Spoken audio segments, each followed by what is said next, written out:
Hey guys, I'm back with another video for you. Today I wanted to talk to you about one of the most important things when learning English, especially for lower and middle level students. That topic is questions. Now I'm going to make another video, or maybe two videos later, on some of the most common questions we can ask in daily conversation. But today I want to talk about why questions are so important.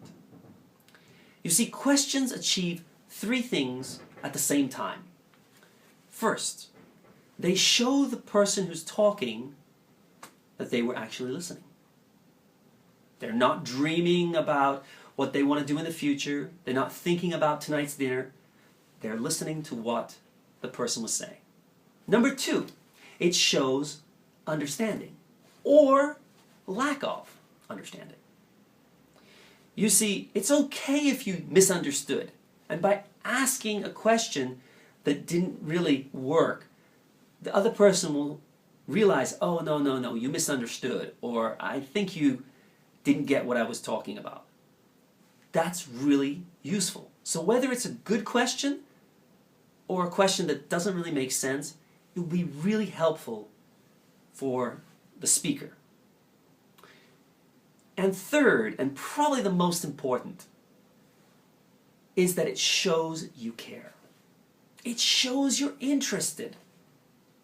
The worst thing we can do when someone tells a story, at the end of it, we just simply say, oh, I see.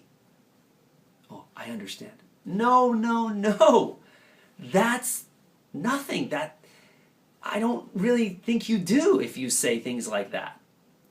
And especially if it's a very crazy story or sad story or very happy story, I need more emotion.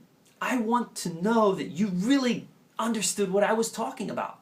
And if you didn't, I want to retell the story, to explain it again.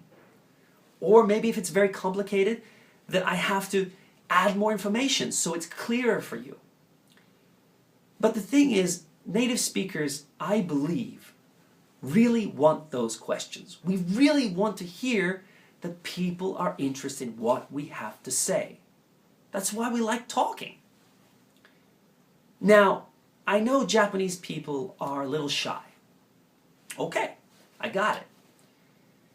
But that still doesn't mean you should be quiet, because if you're studying English, your goal is to improve. And the only way you're going to do that is by practicing.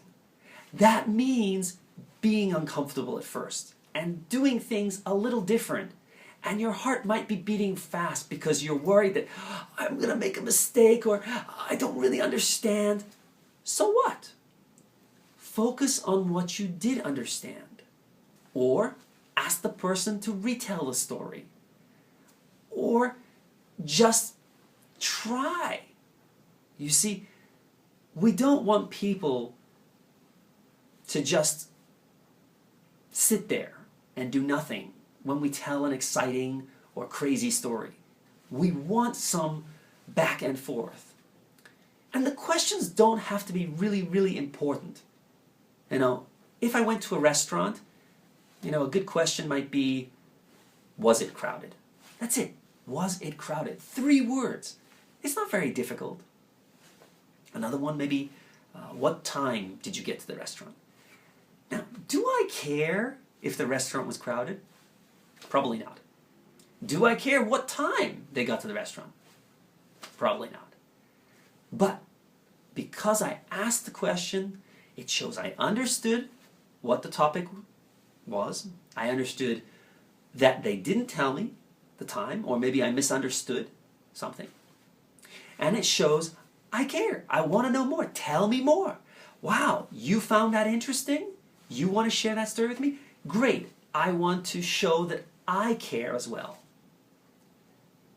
I think it's one of the toughest things for lower level students to get control of, is to stop being nervous and to stop worrying if they make a mistake. It's okay. But we want questions. And as a lower level student or middle level student, your goal is really to practice speaking as much as possible. The more you use it, the faster you improve. That's it. And one other thing about questions, it's okay to ask the same style of questions one after another. For example, was it crowded? Was it hot? Was there anyone else there? 3 questions, boom, boom, boom, right after the other, almost the same style. Was there, was it? We don't care if it's the same. We just want people to ask us questions. Now, I know Japanese people might feel, well, I just met this person. I can't ask him that question. It's too rude. Or, I don't really know him that well, and I don't think this is a good question to ask. Forget that. Your job as a student of English is to use your English. As a native speaker, if you ask me a question that may be strange, for example, like, do you have a girlfriend? Or how much money do you have? Well, maybe I don't want to answer those questions. So I would just say, for example, if they ask me, do you have a girlfriend? No comment. Okay? Another question, how much money do you have? It's like, top secret. That's okay. It's not important that what question you really ask. It's just that you ask the question. I think the higher level you get, you know which questions to ask. But lower level students, just try and think of it like a game, to ask, at least 8 questions to every story. A minimum of 5. Push yourself to practice questions. I know it might feel uncomfortable, and I know your heart might be beating really fast, but trust me, it will make all the difference, and the more you do it, the easier it will get.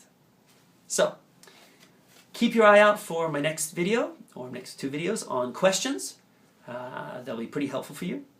And until next time, Adrian out.